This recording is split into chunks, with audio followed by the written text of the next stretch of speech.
قەیرانی ئازیزی کێنێنم کات و هەموو کاتێکتان شاد و کامەران بێت خۆشحاڵین لە ڕوبەڕوودا بە دیداری ئێوەی ئازیز و خۆشەویست شاد دەبینەوە کە تیایدا میوانداری بەڕێز نوێشورا مستەفا ئەمینمان کردو بۆ هەڵوەستەکردن سەبارەت بە دۆخی سیاسی ئێستای عێراق و ناوچەکە.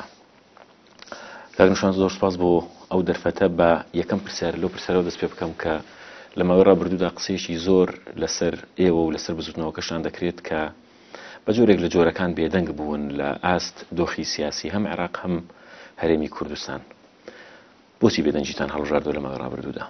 بەلامەوە سەیرە ئەو پرسیارە کە بڵین بێدەنگ بوون، چونکە ئێمە بێدەنگ نەبووین. ڕەنگە هەندێک کەس گوێی گران بوو بێ، گوێی لە قسەکانمان نەبوو بێت. دنیای ڕۆژنامەوانی کوردی وەکو بازاری شێواوی لێ هاتووە. چەندین جۆر کەس خۆی تێخزانەوە. جاری وایە بە هەندانی ئەم حیزب یا بە هەندانی ئەو حیزب هەنێک لەم واتەوات و قسە و شتانە بڵاوکەنەوە ئیکەن بە وتار و بانشێت و هینۆمانە. ئێمە بێدەنگ نەبووین. نەریتێک هەیە لە ناو حیزبە سیاسیەکانی کوردستانی عێراقا، ئەویش ئەوەیە کە زۆر جار لە مناسبات و بەبێ مناسبەت بە مناسبەت و بێ مناسبەت و بەیاننامە دەرەکەن. پیان وایە دەنگکردن دەرکردنی بەیاننامەیە. ئێمە ئەو نەریتەمان خسوەتە لاوە، نەریتێکی تازەمان داهێناوە. ئەویش ئەوەیە ئێمە چەند ژوورێکمان هەیە. مثلا لە ماوەی ڕابردووە ئێمە بە هیچ جۆرێک بێدەنگ نەبووین لە بەهەدەردانی سامانی نیشتیمانی کوردستان. ژووری لێکۆڵینەوەی ئابووریمان هەیە، ئەوان قسەیان کردووە لەسەر ڕووداوە سیاسیەکانی کوردستانی عێراق. وتەبێژی فەرمیمان هەبووە، ژووری ڕۆژنامەوانیمان هەیە، لە هەمان کاتا ژووری لێکۆڵینەوەی توێژینەوەی سیاسیمان هەیە، ئەوان قسەیان کردووە. ژووری هەڵبژاردنمان هەیە، ژووری پێیجووریمان هەیە، ژووری قانونیمان هەیە. خەڵک فێر نەبوون تاوەکو ئێستا. پیان وایە ئیلا بێ من قسە بکەم یا بەیاننامەیەک بە ناوی مەکتەبی سیاسیەوە دەرکەین کە مەکتەبی سیاسیمان نییە. مەکتەبی سیاسیەکان کە بەیان دەرەکەن بێزگە لە بێژەری تەلەڤیزیۆن و رادیۆ ئەوەی کە نووسیوێتی وابزانام کەسی کە نایخوێنێتەوە. یعنی ئەوە تێپەڕیوە ئەو نەریتە بوو بە نەریتێکی ئەژنا. ئێمە بێدەنگ نەبووین، دایما قسەمان کردووە لە هەموو موناسەبەتەکانە. بە تایبەتی ئێمە ماوەیە لەمە و پێش قسەمان لەسەر ئەوە کرد کە ئێمە پێمان وایە پەیوەندیەکانی بینی هەرێم و بینی دەسەڵاتی ناوەندی لە بەغا بە نیشتیمانی بکرێت لە ڕێگەی ئەوەی کە کۆمیسیۆنێکی باڵای تایبەت بە گفتوگۆکردن کە هەم لایەنی سیاسی هەبێ هەم لایەنی پیشەیی هەبێت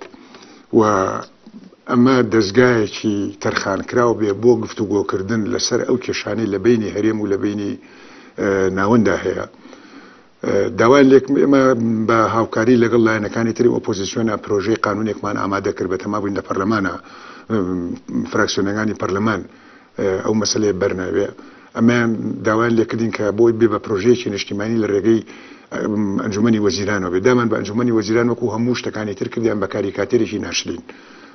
سەری نەگرێن. ئێمە بێدەنگ نەبووین، لەوە قسەمان کردووە لە جۆری ئەوەی کە ئەگەر بۆ کۆبوونەوەکردن لەسەر لە بینی کت لە جیاوازەکانی پەرلەمانی عێراقیە بۆ چارەسەرکردنی کێشەکان دیسانەوە بە هاوکاری لەگەڵ لایەنەکانی تری ئۆپۆزیسیۆنە ئێمە پرۆژەیەکمان ئامادە کردو بۆ چاکسازی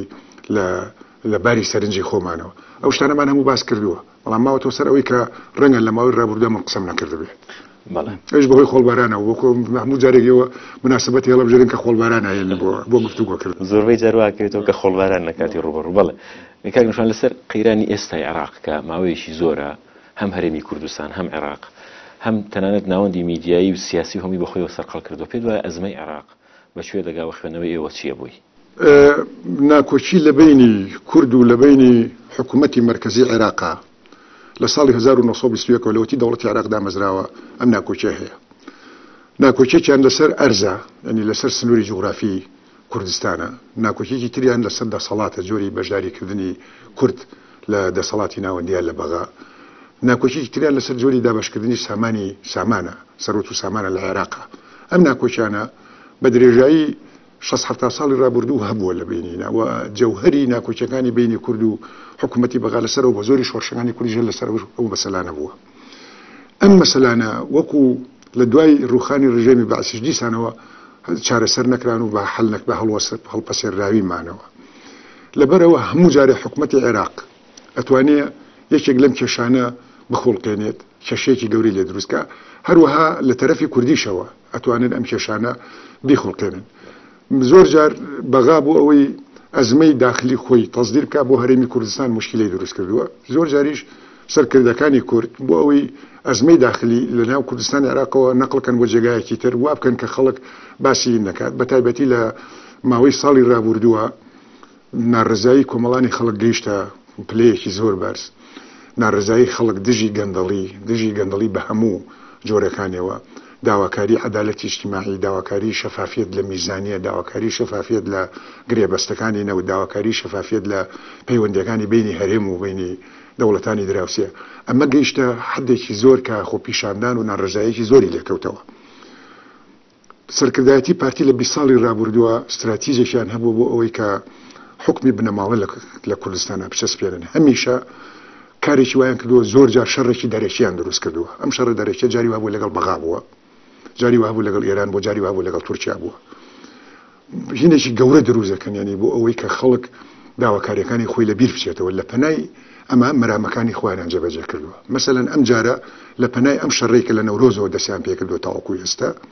ئەم شەڕە دەرەکیە کە لەگەڵ بەغا دەستیان پێ کردووە، سەیری کە چەند شتیان جێبەجێ کردووە. مەسلەی بوجیان بە هەموو کەم و کوڕیەکانەوە کە نیشانەیەکە لە نیشانەکانی بەفیڕۆدانی سامانی خەڵک تێپەڕان بە هەموو کەم و کوڕیەکانەوە. ئەنجومەی هەڵبژاردننی ئەنجومەنی مەحافەزەکانیان جارێکی کە پەک خست و دوایان خست. هینی ئاسایشی نیشتیمانیان دانا کە پێچەوانەی هەموو ستانداردی جیهانیە، چکم لە هیچ جێگایەکی دنیا ئەنجومەنی ئاسایش بۆی نییە خەڵک بگرێت حاکمی تایبەتی خۆی هەبێت. و ئەم ئەنجومەنی ئاسایشی کە دروستیان کردووە،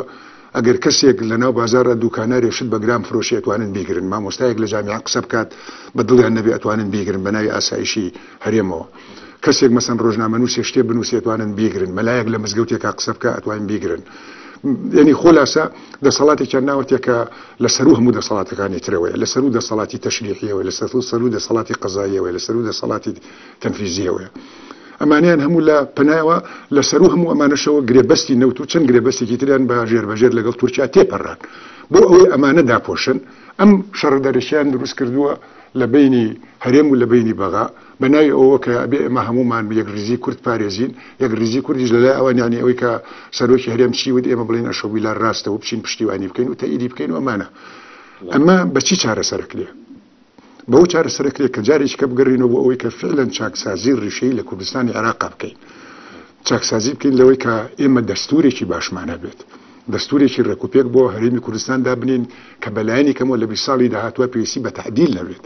دەستورێک بێ کە سیستەمی بەڕێوەبردن لە هەرێمی کوردستانە لە سەرۆکایەتیەوە بگۆڕێ بۆ پەرلەمانی، بیگۆڕێ بە هینێکی وا کە لە باتیەوەی سەرۆک لە ناو خەڵکە هەڵبژێرێ و لە سەر و لێپرسینەوە بێت، لە ناو پەرلەمانە هەڵبژێرێ و بە دەنگی پەرلەمان ببێ بە سەرۆکی هەرێم. بەوە کرێت کە ئەو قانونە خراپانەی دەریان کردو ڕەهەندی نیشتیمانیان هەیە جارێکی کە بیهێنەوە بۆ مناقەشەکردن و تعدیلکردن و باشکردن. بەوە ڕێیەکێتی ڕیزی کورد بەوە دروست دەبێت، بەوە دروست نابێت تۆ بچی شەڕێک لە دەرەوە دروست بکەیت و هەمومانی تێوە بگلێنی. ئەم کاک نیشان لەسەر ئەو دەستگای کە باس کرد بە تایبەتی دەستگای ئاسایش، ئێوە ڕەخنەتان هەر ئەوەیە کە ئەم مەترسیانەی هەیە یان بە جۆرێ لە جۆرەکان قسەشان لەسەرەوە بوو کە جۆرێک لە مۆرچی بنەماڵەی پێوە دیارە ئەم دەستگای ژداریشتر. ئەزانی ئەگەر لە قەرنی ڕابردووە لە سەدەی 19هەمە یاخود مەسەلەن لە نیوەی یەکەمی قەرنی 20هەمە کورد بیتوانێت ئەمارەتێ دروستکە یاخود مەشێخەتێ دروستکە ئەیتوانی. بەڵام لە 30 ساڵی ڕابردووە هەم تەجروبەی حیزبی پێشڕە و حیزبی تاقانە، هەم تەجروبەی حیزبی عائیلە، هەم تەجروبەی ئەو حیزبانەی کە جمهوریەتی ویراسی دروستەکەن هەمووش کەستی خواردووە. مەسەلەن ئەوەی کەتی سۆڤێت بۆ عەزەمەتی خۆیەوە هەرسی هێنا شتێکی تازەی لێ دروست بووە. هەموو دەوڵەتە ئیستیبدادیەکانی ڕۆژهەڵاتی ناوەڕاست لە تونس، میسر، لیبیا، یەمەن، ئەمانە هەموو ڕووخان، ئەمە هەموو جمهوریەتی ویراسی بوون. جمهوریەتی ویراسی لەگەڵ ئەمارەت تا فەرقی ئەوەیە ئەمارەت پێویستی بە هەڵبژاردن نییە. ئەمیر لە جێگەی خۆی کوڕەکەی دانێت و پشتا و پشت دەسەڵات دەگرنە دەست. لە جمهوریەتی ویراسیە انتخاباتێکی کارتۆنیەکەن بۆ چاواشەکردنی خەڵک، بۆ انتخاباتە خەڵکی نەبێت. ئەم محاولەیە لە کوردستانی عێراق دامەزرانی جمهوریەتی ویراسی کە تەجروبەی 20 ساڵی ڕابردوو هەم تەجروبەی حزبی تاقانە و حزبی پێشڕە و حزبی عائیلە و حزبی جمهوریەتی ویراسی و ئەمانە هەموو شکستی خواردووە. لە کوردستانیشە بێگومانە مەشکست دەخوات کە هێن ببێت. وە ئەمە تەجروبەیەکە ئێمە دوو نمونەمان هەیە. نمونەی حزبی عائیلەمان هەیە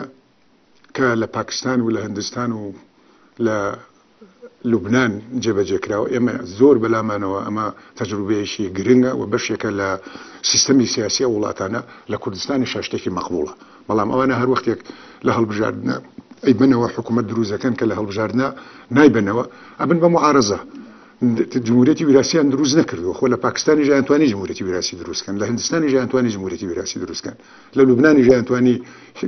جمهوریەتی ویراسی دروستکەن کە تۆ بتوێ لەو ڕێگەیەوە جمهوریەتێکی ویراسی دروستکەیت باوک دەسەڵات تەسلیمی کوڕ بکات بێگومان ئەمە لە کوردستان شتێکی مەقبوڵ نیە کاک نیشان ڕەنگە بۆ پارتی بۆ نمونە مافی خۆی نییە کە چێدا ئەنێ لەو پۆستەیان داینانێ لە پۆستی مەبەسم لە پۆستی ڕاوێژکاری ئەنجومەنی ئاسایشە بێگومان پارتی حەقی خۆیەتی کە سیستەمی ویراسی لەناو ئەوانە پەیڕەوی ئەکرێت بەڵام ئەو سیستەمەی کە لە ناو پارتیە لەلایەن ئەندامانی پارتی و لایەنگرانی پارتی و بۆ خۆیان قوڵەکە زۆری سەرۆکایەتی لەوێ بەو تەریقەیە بێ ئەمە ناتوانن بیسەپێنن بەسەر مجتەمەعی کوردیە مجتەمەعی کوردی مجتەمەعێکی پێشکەوتووە مجتەمەعێکی کراوەیە مجتەمەعێکە لەم زەمانە باوەڕی بە دەستا و دەستکردنی دەسەڵات هەیە باوەڕی بەوە هەیە کە جارێک حیزبێک بیباتەوە جارێک حیزبێک بیدوڕێنێ باوەڕی بەوە هەیە کە بێت سەرۆکەکانمان و سەرکردەکانمان بە هەڵبژاردن بێنە پەرلەمانەوە لە بە هەڵبژاردن ئەنجومەنی وەزیران دروست ببێ ئەو سوڵتانە لە یەکتری جیاب بکرێتەوە نەکەمووی کۆکرێتەوە لە دەستی کەسێکایە لە دەستی بنەماڵەکە کارنشان لەمە ڕابردودا جگەلەوەی کە وەکوتم ڕخنەی بێدەنجیتان لە ژیرا ڕخنەی شترکەلێتان ژیرا لەسەر و سەفەرەی بەڕێستان بوو بۆ کۆماری ئیسلامی ئێران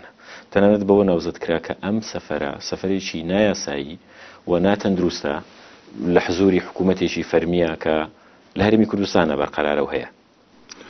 ئەگەر دەستوری عراقی وەربگرین هەموو سەفەرەکانی سەرۆکی هەرێم و ئەنجومەنی وەزیران و ئەمانەش کە یەکەن وڵاتانی دەرەوە نایاسە نادەستوریە دوای ڕاپەڕین کە یەکەم ئەنجومەنی وەزیرانی هەرێمی کوردستان دروست کرا وەزارەتێک دروست کرا بە ناوی وەزارەتی هاوکاری مرۆڤ هاوکاری و یارمەتی مرۆڤایەتی ئەم وەزارەتە بۆ دروست کرا کە دەوری وەزارەتی دەرەوە ببینێت بە تایبەتی لەو زمانە کە هەرێمی کوردستان بوو بە حکوومەتی دیفاکتۆ لە ڕێگەی حکوومەتی عراقی و نەیەتوانی پەیوەندی بەدەنیاوە بکات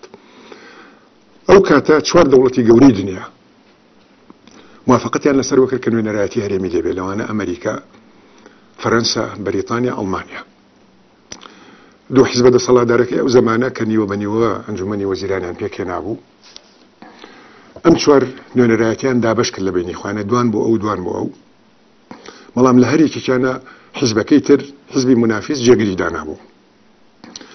ئەم چوار نوێنەرایەتیە لە باتیەوەی ببەسرێن بە وەزارەتی هاوکاری مرۆڤایەتیەوە کە دەوری وەزارەتی خارجیە بینی ڕاستەوخۆ هەرێکان بەسرایەوە بە سەرکردەی حیزبەکەی خۆیەوە و ئەمە بە عەمەلی وەزارەتەکەی کرد بە شتێکی کارتۆنی کردی بە شتێک کە ئەو زەمانە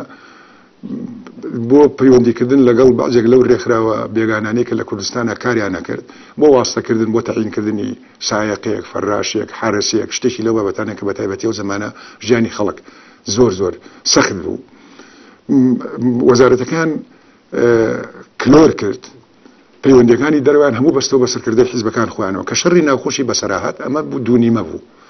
بەشێکی بەریەشی کەوت بەشێکی بەرپارتی کەوت و ئەمە بوو بە نەریتێک لە ئینەکانە ئێستا حاڵی حاضر دوای ڕوخانی سەدامیش هەردوو حیزبی دەسەڵات لەسەر سێ مستەوای جیاواز لەسەر سێ ئاستی جیاواز پەیوەندیان لەگەڵ دەرەوە هەیە لەسەر سێ ئاست بڵێ ئاستێکیان بریتێ لە وەزارەتی خارجی عێراق کە لە کاتی ڕوخانی سەدام تاوەکو ئێستا پارتی احتیکاری کردو بۆ خۆی و بەشێک لەو سەفارەت و دیپلۆماتانەی کە بەر کورت دەکەوێت لە بینی ئەم دوو حیزبا دابەش کراوە بۆ خۆیان دابەشیان کردووە چەندین سەفیر و قونسڵ و دیپلۆماسیان لە بینی خۆیانە ئەم حیزبە بەشێکی بردووە بۆ خۆی ئەو حیزبە بەشێکی بردووە ئەمە لەسەر ئاستی عێراق لەسەر ئاستی جمهوریەتی عێراق لەسەر ئاستی هەرێمی کوردستانیش کە نوێنەرایەتی سەرۆکایەتی هەرێم و نوێنەرایەتی هەرێمیان دروست کردووە لە چەند جێگەی دنیا دروستیان کردووە ئەمیش بەشێکیان داوە بە یەکێتی هەڵبەتە بەشێکی کەمیان ناوەتێ باقیەکەی تر پارتی بۆ خۆی هەڵی گرتووە لەسەر ئاستی هەرێمی کوردستانیش نوێنەرایەتێکیان بۆ خۆیان دروست کردووە لەگەڵ دنیا کە زۆرتر خەریکی بزنسە لە باتی کە خەریکی کاری دیپلۆماسی بێ چکو هیچیان سفەتی دیپلۆماسییان نییە لەسەر ئاستی سێهمیش ئەم حزب دوو حیزبە لە هەر جێگایەکی دنیا بۆیان کرابێت مەکتەبیان کردوێتەوە نووسینگایان کردوێتەوە وینیان داناوە بۆ پەیوەندیکردن لەگەڵ حیزب و ئەو دەوڵەتانەیە کە لە وڵاتانە هەیە ئەگەر ئەمە بۆ ئەوان حەڵال بێت بۆ ئێمەش حەڵالە ئێوەکو بزنەوەی گۆڕان هیچ ئۆفیس و بەرەگا و نووسینگە و مەکتەبێکتان هەیە لە وڵاتانی دەرەوەی خود لە استراتیژتان هەیە بیکەنەوە ئێمە لە هیچ وڵاتێکی دنیا ئۆفیسمان نییە و بەتەماژین ئۆفیس بکەینەوە ئێمە ئەمانەوێت نوێنەرایەتی دەرەوە بە نیشتیمانی بکرێت ببێ بە نوێنەرایەتێکی ڕاستەقینە بۆ هەرێم بەڵام ئێمە بە حەقی تەبیعی خۆمان ێزانین لە ماوەی 3 ساڵی ڕابردووە یەکەتی و پارتی چەندی پیان کرابێت هەوڵیان ناوە وێنەی گۆڕان لە لای ڕای گشتی دەرەوە لە لای ئەمریکایەکان لە لای ئینگلیزەکان لە لای فەرەنسیەکان لە لای ئەڵمانیەکان لە لای ئێرانی لە لای تورک لە لای سووریەکان لە سەرتاسەری دنیا چەندی بۆیان کرابێت هەوڵیان ناو دەموچای ئێمە ناشرین بکەن ئێمەش بە حەقی تەبیعی خۆمان ئێزانین کە گۆڕان بەناسین بین بەوانە وەکو جوڵانەوەیەکی سیاسی کۆمەڵایەتی کە دژی گەندەڵیەن لایەنگری عەدالەتی اجتیماعیە هەموو ئەو لایەنگری مافی مرۆڤە ئێمە بە حەقی خۆمان ئێزانین بۆ هەموو دەوڵەتانی دراوسێ و دەوڵەتەکانی تریشی ڕوون بکەینەوە کە ئێمە چین یعنی بە پێچەوانەی ئەو وێنەیەوە کە ئەوان دایانە بە خەڵک ئێمە وێنەی ڕاستەقینی خۆمان بە خەڵک بناسێنین کاکنشان چاوەڕوانی دەوڵەتانی دراوسێ بۆ نمونە لە هێزێکی وەکو گۆڕان چییە؟ ئەوە بێ لەو دەوڵەتانە پرسین بەسمەوە بوو کە ڕەنگە پەیوەندی ئەو حیزبە سیاسیانە لەگەڵ پەیوەندی گۆڕانە بەتایبەت کە گۆڕان هێزێکی ناچەکدارە هێزێکە دامودەستگای ئیستخباراتی نییە سروشتی ئەم جیاوازیە چیە لایەوە؟ ئەو دەوڵەتانە کە چاودێری بارودۆخی هەرێمی کوردستانەکەن ئەزانن کە گۆڕان هێزێکی سەرەکی ئێستا لە کوردستانی عێراقا و ئەگەر بەدەنگ حسابی بکەین لە دوای پارتی هێزی یەکەمە لە کوردستانە دووهەمین هێز گۆڕانە هێزی سێهەم یەکێتی نیشتیمانی کوردستانە و لە پەرلەمانی کوردستانیشە 111 کورسیە 11 کورسیان هی کەمایەتی و نەتەوە و دینە جیاوازەکانن 100 کورسیەکەی تری کە بەشی کوردە لەو 100 کورسیە تەنیا 30 کورسی هی پارتیە و 29 کورسی هی یەکێتیە 25 کورسی دەنگی یەکێتی دەنگی گۆڕان بووە کە چۆتە ناوە لەبەرەوە وەختێک تورکیا و ئێران و ئەو دەوڵەتانەی دراوسێ کە تعقیبی هەلومەرجی کوردستانی عێراقەکەن زۆر باش دەزانن کە قورسایی گۆڕان لەسەر شەقامی کوردی قورسایی گۆڕان لەسەر سیاسەتی کوردی لەسەر وەزعی یاریمی کوردستان چی و چینیە لەبەرەوە پیان خۆشەوە چۆن لەگەڵ یەکێتی معاملەکەن لەگەڵ پارتی معاملەکەن لەگەڵ یەکگرتووی ئیسلامی معاملەکەن لەگەڵ کۆمەڵی ئیسلامی معاملەکەن پیان خۆشە لەگەڵ ئێمەش معاملە بکەن و ئێمە بە بەردەوامی ئەو قونسڵانەی کە لە هەولێرن و ئەو سەفیرانەی کە لە بەغدان هاتوچۆمانەکەن ئێمە هاتوچۆیانەکەین پەیوەندێکی اعتیادیمان لەگەڵا دروستکردوون پێمان وایە ئەوە ڕێگەی اعتیادی ئێمە لەلایەکەوە ئەمەیە لەلایەکی تریشەوە ئەوەیە ئێمە جالی کوردیمان هەیە لە سەرتاسەری دنیا لە ڕێگەی ئەو جالی کوردیانەوە کە ئەنجومەنی ڕێکوپێکیان هەیە پەیوەندی زۆر باشمان هەیە لەگەڵ ناوەندی بڕیاردانی سیاسی لە زۆر وڵاتی دنیا ئەوان لە باتی ئەو ئۆفیسانی کە ئەو حیزبانە لە دەرەوە کردوانێتەوە ئەنجومەنەکانی ئێمە ئەو دەورابین و ئێمە پێویستیمان بەوە نییە کە مەکتەب بکەینەوە لە دەرەوە زۆر باش کاکنشانێکی شتر لەوەی کە پرسیارێکی گرنگە لەسەر سیاسەتی ئەوە مەسەلەی سیاسەتی نەوتی یعنی ڕازیبوونی یاخود ڕازی نەبوونی ئێوە یان بۆچوونی ئێوە سەبارەت بە سیاسەتی نەوتی کوردستان بەتایبەت لە گرێبەستەکانی نەوت و خۆش دەزانی تازەترین گرێبەستێکی نەوتیەکە لەگەڵ یەکێک لە کۆمپانیەکانی فەڕەنسیە بەستراوە من پرسیارێکی زۆر مهمە گەلێک کەس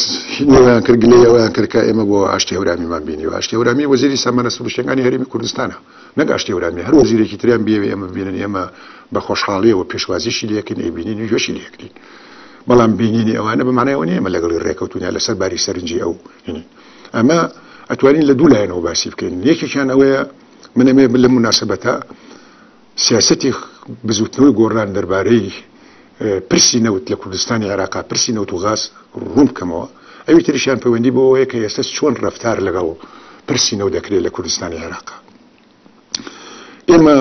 وەکو پرینسیپ بەلامانەوە زۆر گرنگە کە سامانی سروشتی سەرزەوی و ژێرزەوی هەرێمی کوردستان لەژێر دەسەڵاتی هەرێمی کوردستان هەبێ و من خۆمیشە گوم لەو کەسانی کە لە قانونی ئیداری دەوڵەتی عێراقا ئەمە هەنیەک خوار و خێچی تیا بوو وەختی خۆی بە وتاریش نووسیمەوە و لە کاتی نووسین دەستوری شاهوڵمان ناوە کە ئەمە ڕاست بکەینەوە لە دەستوری عێراقیا تایەتی کە نەوت و غاز مڵکی هەموو میلەتی عێراقا بە هەموو محافەزات و هەموو هەرێمەکانەوە نقطەی دووهەم کە لە سیاسەتی ئێمە بە نیسبەت نەوتەوە زۆر مهمە ئێمە زۆر بەلامانەوە گرنگە کە هانی کۆمپانیا گەورەکانی دنیا هانی بانقە گەورەکانی دنیا بین لە کوردستانە کار بکەن ئیستیسمار بکەن لە بواری نەوت و لە بواری غاز و لە بواری سامانە سروشتیەکانی ترە و ئێمە ئەمە بە یەکێک لە کۆڵەکە گرنگەکانی دروستکردنی ئابووری کوردستان و ژێرخانی کوردستان ئەزانی نقطەی سێهەمینیان ئەوەیە ئەو کۆمپانیانە یاخود ئەو بانقانەکەن لە کوردستانە کار بکەن چ لایەنێگە چەگرێ بەسییان لەگەڵا کات عایلەیەگەی کات وەزارەتی سامانە سروشتەکانی کات حکوومەتی هەرێمی کات بە ئاگاداری پەرلەمانی کات بە ئاگاداری چی کات ئەمەش نقطەیەکی ترە هیچ نقطەیەکی تریان ئەوەیە ئەو مەرجانە چین کە ئەم کۆمپانیا و بانقانە یەن بەسەر کوردستانی ئەسەپێنن و ئەو مەرجانە چین کە هەرێمی کوردستان ئەیەوێ لەو بانقانەی داوا بکات و ئەو مەرجانەی کە هەرێمی کوردستان قبولێکە تاچە ئەنازێک بە قازانجی کۆمەڵانی خەڵکی کوردستان و بە قازانجی ئابووری کوردستانە ئەمەش نقطەیەکی ترە ئەمێنێتەوە سەر ئەوەی داهاتی ئەمە بۆ شوێچێت چی لێکرێت چۆن خەرجەکرێت ئێمە پێمان وایە ئەمە سیاسەتێکی ڕاستەکە بێ جێبەجێ بکرێت بەڵام لە هەمان کاتا پێمان وایە ئێستا بە خراپترین شێوە پرسینەوت لە کوردستانی عێراقا بۆ مەسلحەتی لایەنێک بەکارهێنرێت و ئێمە نازانین داهاتی نەوت چی لێ بەسەریە چۆن سەرڤەکرێ چی لێ بەسەریە ئومێدمان وایە کە ئەمەش ڕاستکرێتەوە بەڕستکاگەشان زۆر سپاس بۆ ئەم دەرفەتە و بۆ وەڵامی ئەم پرسیارانە ئێمە ئومێد دەکەین کە بە زووی دەرفەتی ترمان هەبێ بۆی کە گفتوگۆی تر بکەین لە ڕوبەڕوودا زۆر سپاس من سپاس بینەرانی بەڕێز و خۆشەویست تا دەرفەتی تر و لە ڕوبەڕۆی شترادینەوە دیداری ئێوە هەمووتان بەخوای گەورە و میهرەبان دەسپێرین خواتان لەگەڵ